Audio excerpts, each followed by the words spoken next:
The Acra or Acra Hebrew or ancient Greek Kappa Rho Alpha was a fortified compound in Jerusalem built by Antiochus Epiphanes, ruler of the Seleucid Empire, following his sack of the city in 168 BCE. The fortress played a significant role in the events surrounding the Maccabean revolt and the formation of the Hasmonean kingdom. It was destroyed by Simon Maccabeus during this struggle. The exact location of the Acra, critical to understanding Hellenistic Jerusalem, had been a matter of lengthy discussions. Historians and archaeologists had proposed various sites around Jerusalem, relying mainly on conclusions drawn from literary evidence. This approach began to change in the light of excavations which commenced in the late 1960s. New discoveries had prompted reassessments of the ancient literary sources, Jerusalem's geography and previously discovered artifacts. Yoram Zafar had interpreted a masonry joint in the southeastern corner of the Temple Mount platform as a clue to the Acra's possible position. During Benjamin Mazar's 1968 and 1978 excavations adjacent to the south wall of the mount, features were uncovered which may have been connected with the Acra, including barrack-like rooms and a huge cistern. In November 2015 the Israel Antiquities Authority announced the likely discovery of the Acra in a different location, southwest of the Temple Mount and northwest of the city of David. The ancient Greek term Acra was used to describe other fortified structures during the Hellenistic period. The Acra is often called the Seleucid Acra to distinguish it from references to the Ptolemaic Barish as an Acra and from the later quarter in Jerusalem which inherited the name Acra. History. Background. Following Alexander the Great's death in 323 BCE, Judea was contested between the Ptolemaic kingdom in Egypt, and the Seleucid Empire based in Syria and Mesopotamia. Seleucid Emperor Antiochus III's victory over Egypt in the Battle of Panium brought Judea under Seleucid control. The Jewish population of Jerusalem had aided Antiochus during his siege of the Barish, the fortified base of Jerusalem's Egyptian garrison. Their support was rewarded with a charter affirming Jewish religious autonomy, including barring foreigners and impure animals from the temple's precincts, and an allocation of official funds for the maintenance of certain religious rituals in the temple. Despite being allowed religious freedom, many Jews were enticed by and adopted elements of the prestigious and influential Greek lifestyle. The imperial culture offered a route to political and material advancement, and this led to the formation of Hellenistic elites among the Jewish population. Hellenization produced tensions between observant Jews and their brethren who had assimilated Greek culture. Antiochus IV Epiphanes ascended the Seleucid throne in 175 BCE. Shortly afterward, Epiphanes was petitioned by Jason for appointment to the position of high priest of Israel, an office occupied by his brother Onias III. Jason, himself thoroughly Hellenized, furthermore promised to increase the tribute paid by the city and to establish within it the infrastructure of a Greek polis, including a gymnasium and an amphibian. Jason's petition was granted, yet after a 42-month rule he was ousted by Antiochus and forced to flee to Ammon. In the meantime, Antiochus IV had launched two invasions of Egypt, in 170 BCE and again in 169 BCE, and routed the Ptolemaic armies. Antiochus' victories were short-lived. His intent to unify the Seleucid and Ptolemaic kingdoms alarmed the rapidly expanding Roman state, which demanded that he withdraw his forces from Egypt. With Antiochus engaged in Egypt, a false rumor spread in Jerusalem that he had been killed. In the ensuing uncertainty, Jason gathered a force of 1,000 followers and attempted to take Jerusalem by storm. Although the attack was repulsed, when word of the fighting reached Antiochus in Egypt, he suspected his Judean subjects of exploiting his setback as an opportunity to revolt. In 168 BCE, Antiochus IV Epiphanes marched on and sacked Jerusalem, looting the temple treasury and killing thousands of its residents. Reversing his father's policy, Antiochus IV issued decrees outlawing traditional Jewish rites and persecuting observant Jews. Temple rituals were discontinued, Jewish observance of Sabbath prohibited, and circumcision outlawed. Construction. To consolidate his hold on the city, monitor events on the Temple Mount and safeguard the Hellenized faction in Jerusalem, Antiochus stationed a Seleucid garrison in the city. And they built the city of David with a great and strong wall, and with strong towers, and made it a fortress Greek Acra for them, and they placed there a sinful nation, wicked men, and they fortified themselves therein, and they stored up armor, and victuals, and gathered together the spoils of Jerusalem, and laid them up there, and they became a great snare. And this was a place to lie in wait against the sanctuary, and an evil devil in Israel. 1 Maccabees 135-38. The name Acra derived from the Greek Acropolis and signified a lofty fortified place overlooking a town. In Jerusalem, the word came to symbolize anti-Jewish paganism, a fortress of the impious and wicked. Dominating both the city and the surrounding countryside, it was occupied not only by a Greek garrison but by their Jewish confederates as well. The Seleucid suppression of Jewish religious life met with considerable resistance among the native population. While Antiochus was occupied in the east during 167 BCE, a rural priest, Mattathias of Modi'in, raised a rebellion against the empire. Both the Seleucid administration and the local Hellenized faction failed to grasp the magnitude of the revolt. In 164 BCE, Judas Maccabeus liberated Jerusalem and reconsecrated the temple. Although the surrounding city had fallen, the Acra and its inhabitants held out. Maccabeus besieged the fortress, whose inhabitants sent an appeal to the Seleucid king now Antiochus V for assistance. A Seleucid army was dispatched to put down the revolt. When it laid siege to Bethsur, Maccabeus was forced to abandon his siege of the Acra and face Antiochus in battle. In the subsequent Battle of Beth Zechariah, the Seleucids won their first victory over the Maccabees, and Maccabeus was forced to withdraw. Spared from capitulation, the Acra persisted as a Seleucid stronghold for 20 more years, during which it weathered several Hasmonean attempts to oust the Greek garrison. Destruction. Judas was killed in 160 BCE and succeeded by his brother Jonathan, who attempted to build a barrier to cut off the Acra's supply line. Jonathan had already assembled the manpower required for the task when he was forced to confront the invading army of Seleucid general Diodotus Tryphon at Beth-shan Scythopolis. Having invited Jonathan to a friendly conference, Tryphon had him seized and murdered. Jonathan was succeeded by another brother, Simon, who besieged and finally captured the Acra in 141 BCE. Two sources provide information about the ultimate fate of the Acra, although their accounts are contradictory in places. According to Josephus, Simon razed the Acra after ousting its inhabitants, and then quarried the hill on which it had stood to render it lower than the temple, purge the city of its evil memory and deny it to any future occupier of Jerusalem. The account appearing in 1 Maccabees paints a different picture. And Simon decreed that every year they should celebrate this day with rejoicing. He strengthened the fortifications of the Temple Hill alongside the citadel Greek Acra, and he and his men dwelt there. 1 Maccabees 1352. Thus in this version, Simon did not immediately demolish the Acra, but instead had it occupied and may even have resided within it himself. 1 Maccabees does not mention its ultimate fate. The fortress had been built as an internal checkpoint to monitor and control Jerusalem and its population. If situated in the city of David, as most scholars agree, its location would have added very little to Jerusalem's defenses against external threats.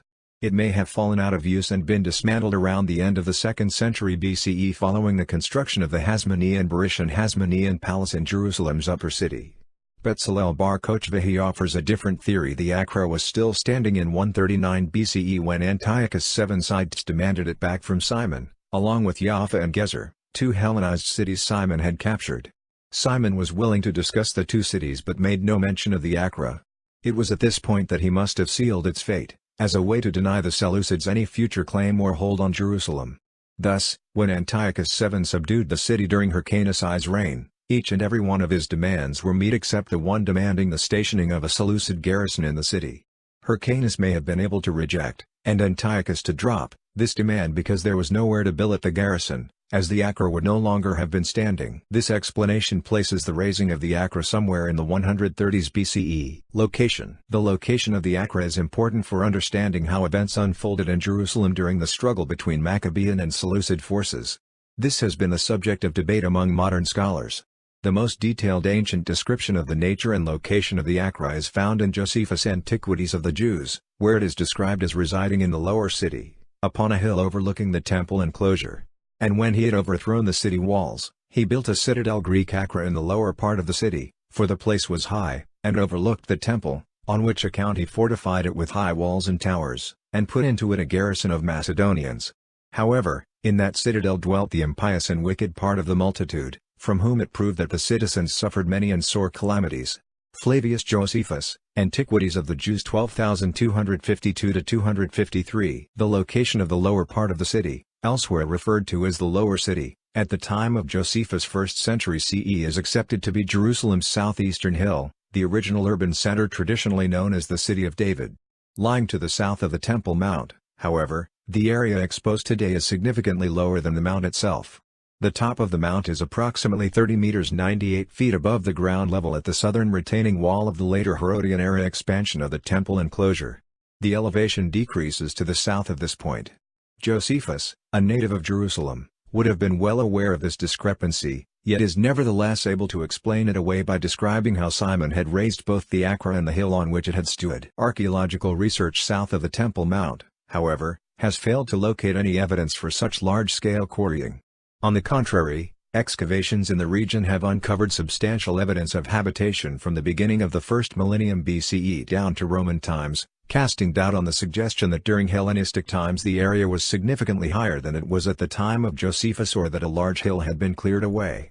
This had led many researchers to disregard Josephus' account and his placing of the Acra, and suggest several alternate locations. Since 1841, when Edward Robinson proposed the area near the Church of the Holy Sepulchre as the site of the Acra, at least 9 different locations in and around the Old City of Jerusalem have been put forward. Western Hill. Several researchers have attempted to place the Acra in the Upper City on Jerusalem's Western Hill, within the area currently occupied by the Old City's Jewish quarter. These propositions seek to locate the Acra within Antiochia, the Hellenistic polis established in Jerusalem according to 2 Maccabees. This conjectural new city would have been hippodamic in plan and therefore would have required a flat expanse of land which only the Western Hill could have provided.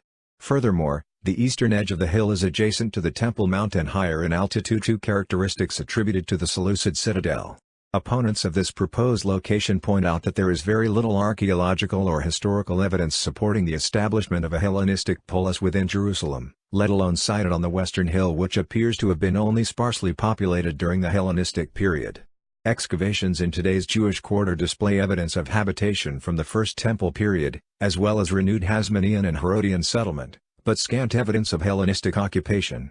Research into the dispersal of stamped Rhodian amphorae handles has revealed that over 95% of these handles found in Jerusalem were excavated from the city of David, indicating the city had not yet expanded to the Western Hill during Seleucid rule. Furthermore, the Western Hill is separated from the Temple Mount and the city of David by the steep Tyre-Pion Valley, a distinct tactical disadvantage for any force that may have been required to intervene in events within the temple precincts or heavily populated eastern sectors of Jerusalem.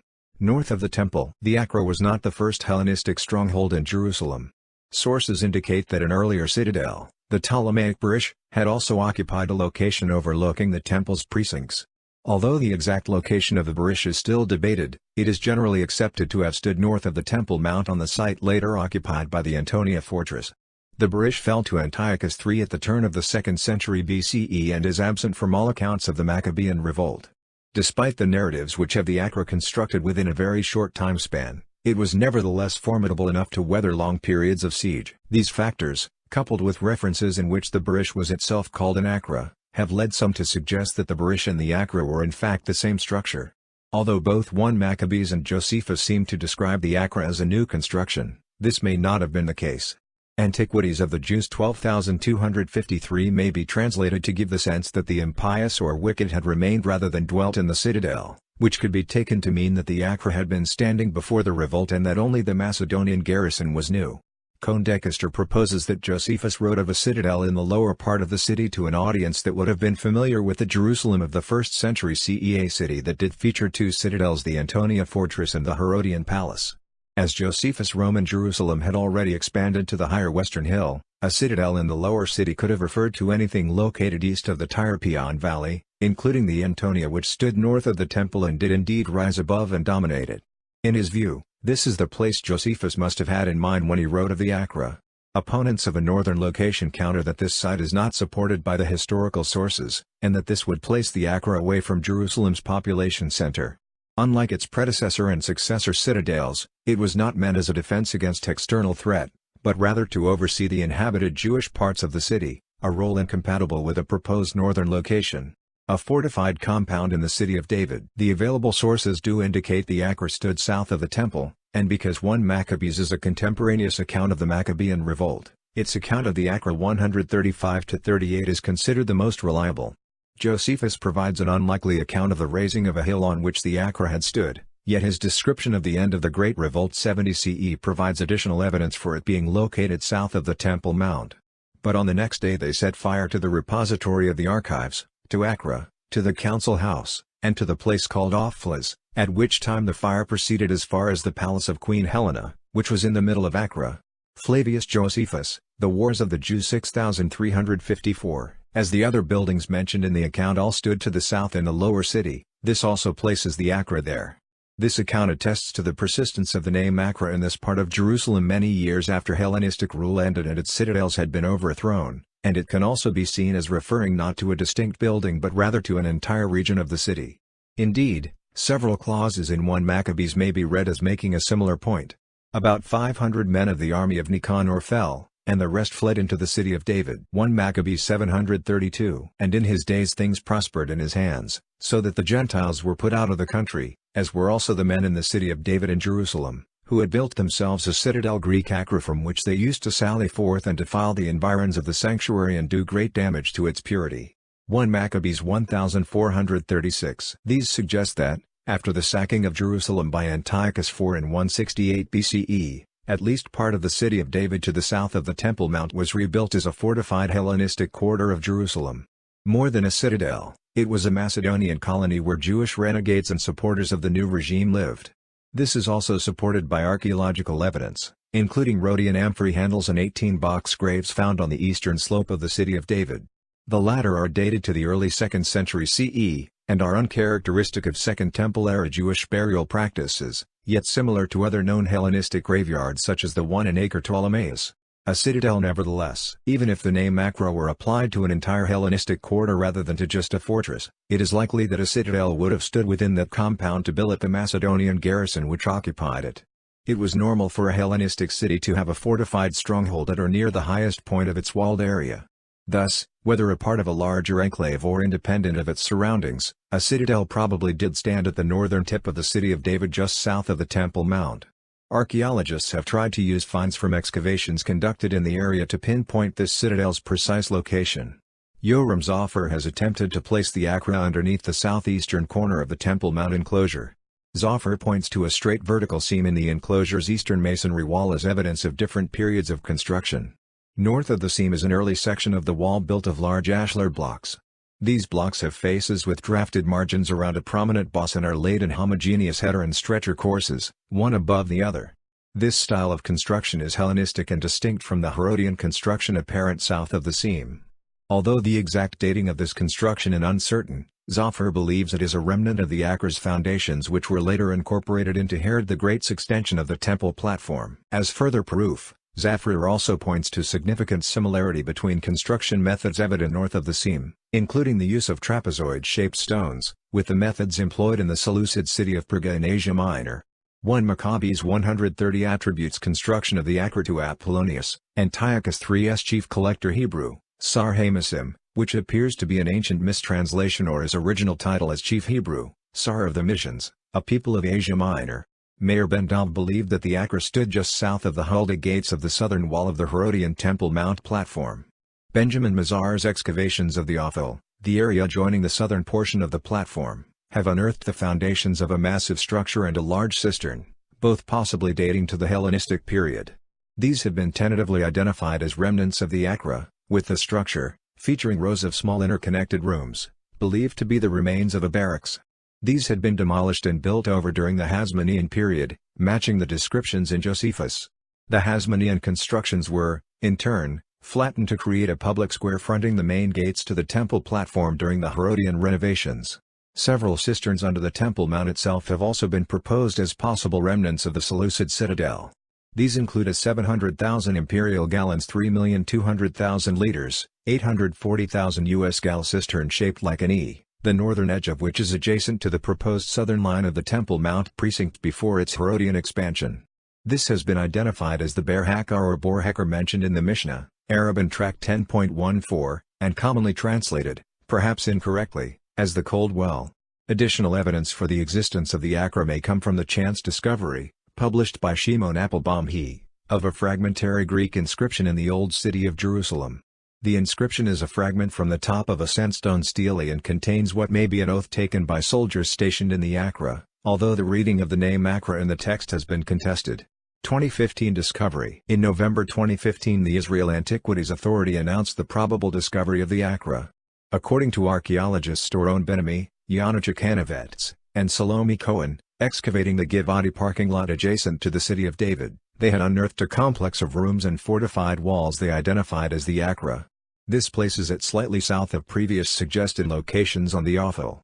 Finds include fortification walls, a watchtower measuring 4 by 20 meters, and a glass sea. Bronze arrowheads, lead sling stones and ballista stones were unearthed at the site, stamped with a trident, the emblem of Antiochus IV Epiphanes. These are indicative of the military nature of the site and the efforts to take it. The excavation also yielded coins from the reigns of Antiochus IV through Antiochus VII, as well as a multitude of stamped rhodian amphora handles. The Givati location has been questioned due to its being too low on the hill to overlook the Temple Mount, as described in literary sources.